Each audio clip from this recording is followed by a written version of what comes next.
I was always inspired by music. It's what I love. The first album I ever bought was LeAnn Rimes' Blue, and that was the first album that made me fall in love with country music.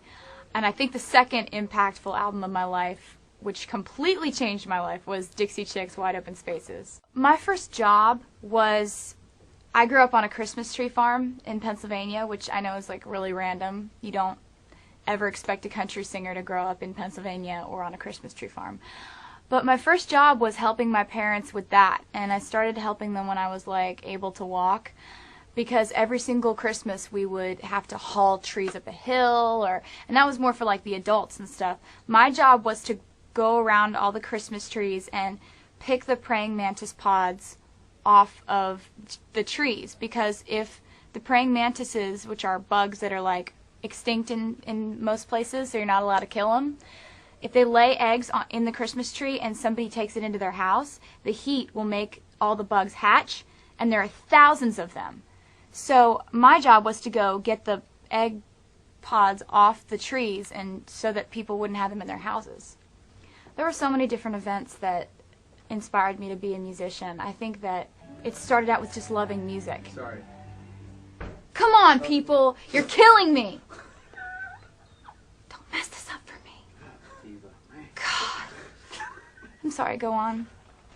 I figured out that music was something I needed when I was 12, and I started writing songs. That happened when I was in middle school, and I was dealing with the fact that all of a sudden I had this group of friends one day, and then the next day I didn't have those friends anymore. They were just moved on, gone, and I didn't have any friends anymore. And that's a pretty scary concept, going into school every day and not knowing who you're going to talk to. And my way of coping with that was writing songs about it. And walking through the door after school, going right to my computer room, sitting down, getting my guitar, and playing until it was time to go to bed that night. It really, really helped me at a time in my life where I needed a friend, and music was there. The first concert I ever attended was a LeAnn Rimes concert, and I remember standing in the front row, and she reached down and grabbed my hand and said a few words to me, and it made my life.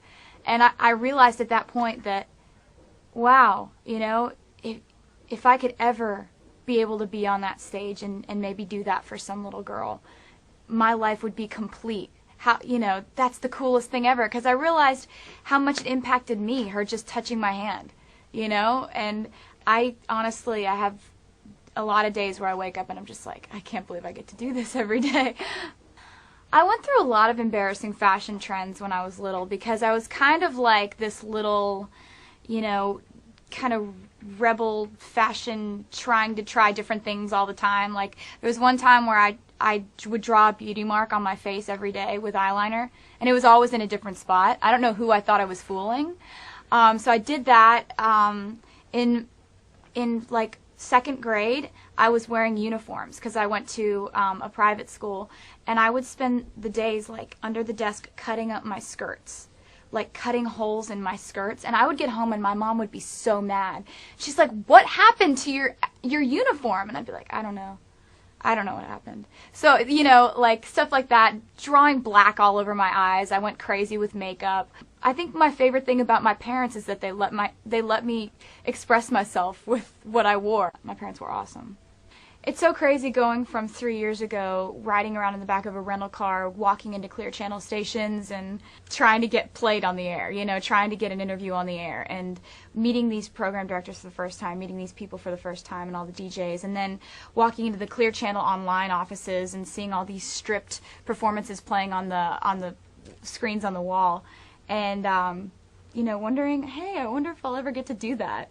And sure enough, here we are, and it's very exciting. I'm really, really kind of pinching myself today.